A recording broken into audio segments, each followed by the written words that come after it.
कहानी की शुरुआत हांगकांग के एक बिजी पोर्ट से होती है, जहां क्रेन्स कंटेनर्स को शिप्स पर लोड कर रही थी और अब यहां से ये कंटेनर्स टाइट सिक्योरिटी में अलग अलग जगहों पर भेजे जा रहे थे। और इन्हीं कंटेनर्स में से एक के अंदर पैसों के ढेर के साथ इवान मार्केज नाम का एक आदमी भी मौजूद था।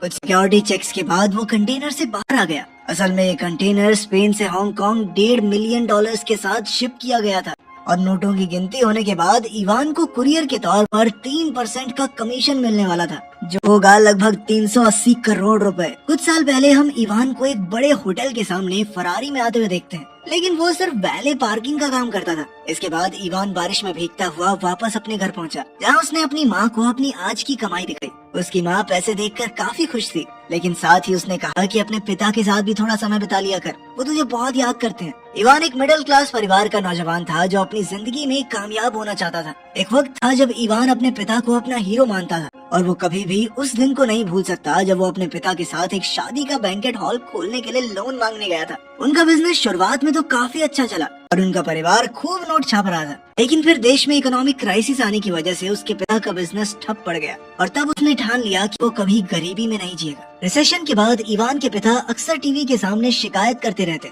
इसके चलते इवान को उनसे चिढ़ होने लगी। कुछ करना धरना है नहीं, सारा दिन बस सरकार को गाली देनी है। इसी दौरान इवान वैले का काम करने लगा, लेकिन वो हमेशा किसी बिजनेस अपॉर्चुनिटी की तलाश में रहता। अपने पिता से बिल्कुल उल्टा, वो सिस्टम से चिपक कर रहने में विश्वास नहीं रखता था। खैर एक दिन उसने अपने दोस्तों के साथ अपना बिजनेस प्लान शेयर किया, जिसमें वो एक बेकार से फ्लैट को खरीद के उसको बढ़िया बना के बेचने वाला था। लेकिन उसके दोस्तों को इस आइडिया में कोई दिलचस्पी नहीं थी और साथ ही उनके पास लगाने के लिए पैसे भी नहीं थे। जिस पर इवान ने कहा कि तो क्या हो गया, बैंक से लोन ले लेंगे। और उसकी बातें सुनकर उसके दोस्त उस पर हंसने लग गए। अपनी वैले की नौकरी पर इवान और उसके दोस्त ने मिस्टर लैरिस नाम के एक आदमी को देखा, जो कि मौजूदा सरकार में एक मंत्री था, लेकिन उस वक्त वो बहुत ज्यादा नशे में था। इवान ने सामने से उस आदमी को घर छोड़ने का ऑफर दिया, जिसके लिए वो आदमी तुरंत ही तैयार हो गया। इवान उस आदमी के ब्रीफकेस को खोलने के लिए बेताब था और खुशकिस्मती से उसे इस चीज के लिए काफी टाइम भी मिला। उस ब्रीफकेस के अंदर पैसों का ढेर देखकर वो हैरान रह गया और उसने तुरंत ही कुछ नोट निकाल लिए। थोड़ी देर बाद जब वो लोग उसके घर पहुंचे तो इवान सीधा उस औरत से मिला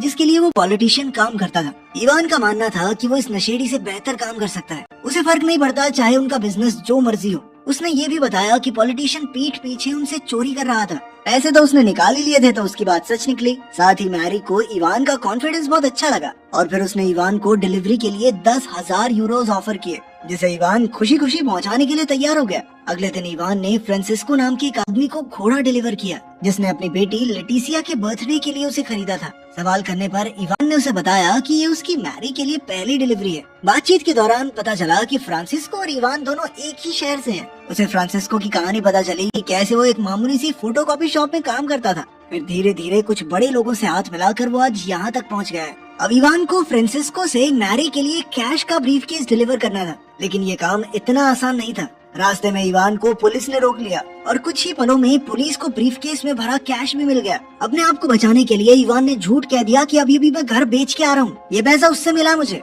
लेकिन पुलिस वालों ने उसके इस झूठ को बड़ी ही आसानी से पकड़ लिया और गुस्से में उन्होंने उसका सर गाड़ी पर दे मारा। अपने आप को मुसीबत में देखकर इवान ने पूरे कॉन्फिडेंस में कहा कि मैं तुम्हारे बॉस को जानता हूँ, फोन करूँ क्या उसे, मिलाऊं क्या कॉल। जिसके बाद पुलिस वालों ने उसे छोड़ दिया। असल में ये पुलिस वाले मैरी के लिए ही काम करते थे और ये सब उसकी ही प्लानिंग थी ताकि वो इवान की वफादारी को परख सके। डिलीवरी हो जाने के बाद इवान को उसके पैसों के साथ साथ बोनस भी मिला ताकि वो कुछ नए कपड़े खरीद ले। समय बीतता रहा और अब मैरी और इवान एक दूसरे के करीब आ गए थे। अगले दिन इवान की मुलाकात मैरी के पति फ्रांसिस से हुई, जो एक बहुत बड़े डायमंड स्मगलर का बेटा था और साथ ही उनका फॉरेन करेंसी ट्रैफिकिंग का भी बिजनेस था। उस दिन इवान का काम एक बेल्जियन कुरियर का था। इवान अपनी कुरियर की नौकरी से बहुत खुश था। वो बढ़िया पैसे कमा रहा था और साथ ही महंगी गाड़ियां चलाता।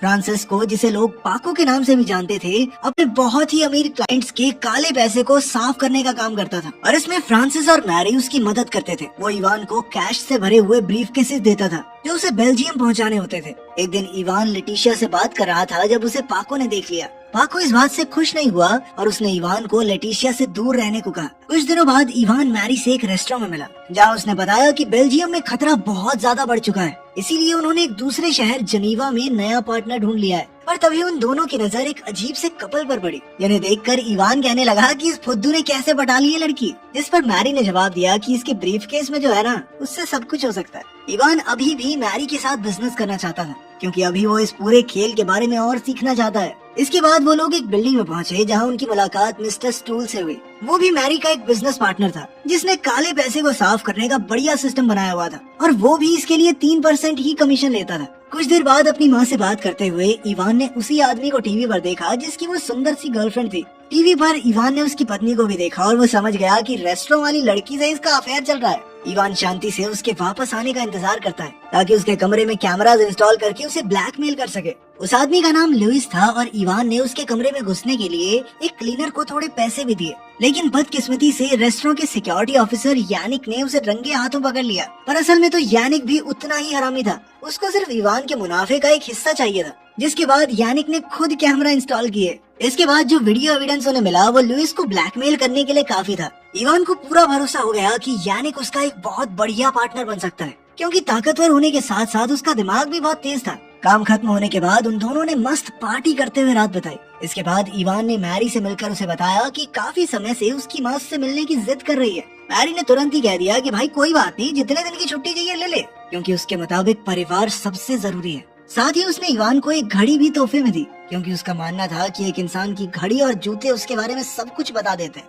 इसके बाद इवान और यानिक लुइस से मिलने पहुंचे। उन्होंने उसे फुटेज दिखाकर कहा कि या तो पुलिस से बात करके अपनी इमेज खराब कर ले या फिर हमारे साथ मिलके काम कर ले। वो स्पेन से स्विट्जरलैंड तक पैसे ले जाना चाहते थे और साथ ही वो लुइस के शहर में भी एक ब्रांच खोलना चाहते थे, जिसके लिए उन्हें लुइस की जरूरत तो थी। शुरुआत में तो लुइस थोड़ा हिचक रहा था, लेकिन मजबूरन उसे उनकी सारी शर्तें माननी पड़ी। इसके बाद उनकी लुइस से डील हुई कि वीडियो डिलीट करने के बदले में वो उन्हें सारे मेन बंदों से मिलवाएगा। शुरुआत में इवान को इस बात का अंदाजा नहीं था कि पुलिस की एक स्पेशल यूनिट इस इवेंट पर नजर रखे हुए थी और यहीं से हेड इंस्पेक्टर रॉय को इवान के बारे में पहली बार पता चला। जल्द ही लुइस के सपोर्ट और बैकिंग के साथ इवान बड़े बड़े लोगों से मिलने लगा और उनका बिजनेस कैसे काम करता है समझता चला गया। साथ ही लुइस ने इवान को अपना खास बताते हुए उन लोगों में उसका भरोसा भी बनवा दिया। इसके बाद इवान मैरी से मिला और उसे अपने नए बिजनेस के बारे में बताया, लेकिन मैरी को सिर्फ एक बात की चिंता थी कि फ्रांसिस्को उसकी इस हरकत से खुश नहीं होगा। उसे नहीं अच्छा लगेगा कि दो नए लड़के उसके क्लाइंट्स छीन रहे हैं, क्योंकि अगर इवान और यानिक उनका काला पैसा साफ नहीं करेंगे तो फ्रांसिस्को करता। लेकिन इवान का मानना था कि इस धंधे में सबके लिए काफी पैसा है और साथ ही उसने वादा किया कि वो फ्रांसिस्को के क्लाइंट नहीं खींचेगा। रात साथ बिताने के बाद इवान मैरी को रुकने के लिए कहता है, लेकिन मैरी ने कहा कि वो क्रिसमस अपने परिवार के साथ ही मनाना चाहती है। जब इवान अपने परिवार से मिलने मैड्रिड आया तो वो बहुत सारे तोहफे लेके आया उनके लिए, लेकिन उसके पिता बिल्कुल भी खुश नहीं थे, क्योंकि वो 1% उसके काम के बारे में नहीं जानते थे। वो लगातार इवान से उसके काम के बारे में पूछने लगे। इवान ने ऐसे ही कह दिया कि कुछ बड़े लोगों के साथ इम्पोर्ट एक्सपोर्ट का काम करता हूँ मैं, लेकिन उनकी ये बातचीत जल्द ही बहस में बदल गई। अपने पिता से लड़ाई करने के बाद इवान अपने पुराने दोस्तों से मिलने गया और अब वो पुराने फ्लैट्स को खरीद कर नया बना के बेचने का काम ही कर रहे थे। कुल मिलाकर उन्होंने इवान का ही बिजनेस आइडिया चुरा लिया था, जैसा कि इवान ने उन्हें सालों पहले करने को कहा था।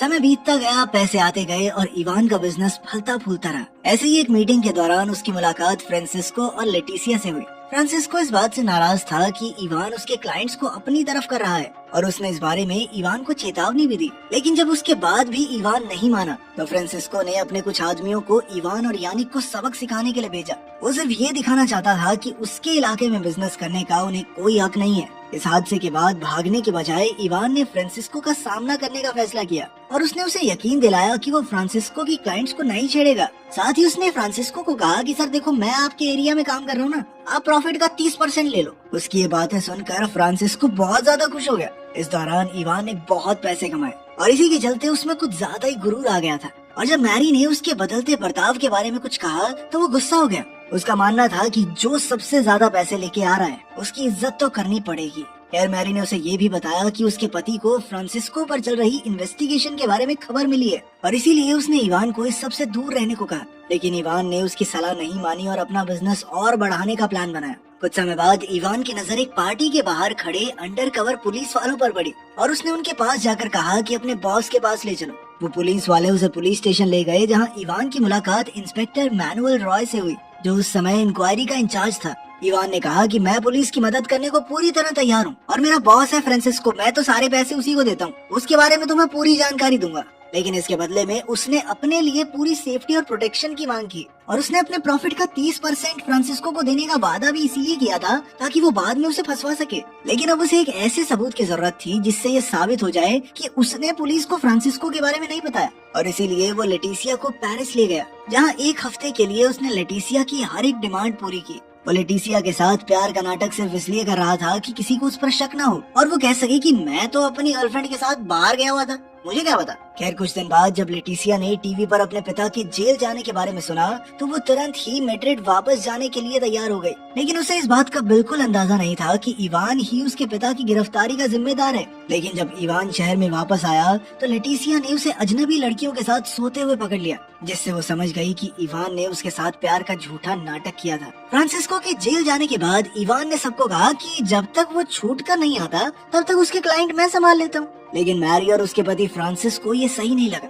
क्योंकि पुलिस के पास फ्रांसिस्को के क्लाइंट्स की जानकारी होगी और उनका काम करने के चक्कर में वो फंस सकता है। इवान ने उनकी बात मान ली और अभी के लिए अपना बिजनेस बंद कर दिया। उसने अपने सारे बचे हुए पैसे मैड्रिड में पार्टी करते हुए उड़ा दिए और जब पैसे खत्म हो गए तो इवान अपने घर वापस आ गया, जहाँ पहुंचकर उसे पता चला कि उसके पिता गुजर गए थे और उसकी माँ को अब मदद की सख्त जरूरत थी। अपने घर लौटने के बाद भी वो नए बिजनेस आइडियाज के बारे में सोचता रहा और आखिरकार उसे चाइनीज माफिया के बारे में पता चला। इवान ने लुइस से याओ मिंग के बारे में जानकारी ली। मिंग यहाँ से लोगों का काला पैसा चाइना तक पहुँचाता था, लेकिन वो पुराने घिसे पिटे तरीकों का इस्तेमाल करते और अक्सर पकड़े भी जाते। इसके बाद इवान मैरी से मिलने के लिए पहुंचा और उससे याओ मिंग के साथ डील करने के बारे में बातें करने लगा। लेकिन सबसे बड़ी दिक्कत तो ये थी कि अब स्विट्जरलैंड में पैसा ले जाना या वहाँ से निकालना इम्पॉसिबल सा हो गया था। ऊपर से उनके क्लाइंट कैश में पैसा मांगते थे। इवान के पास इसके लिए एक सोल्यूशन था। उसने कहा कि स्विट्जरलैंड में फंसे हुए पैसों को याओ के चाइनीज अकाउंट में भेज देते हैं और बदले में याओ हमें स्पेन में कैश दे देगा।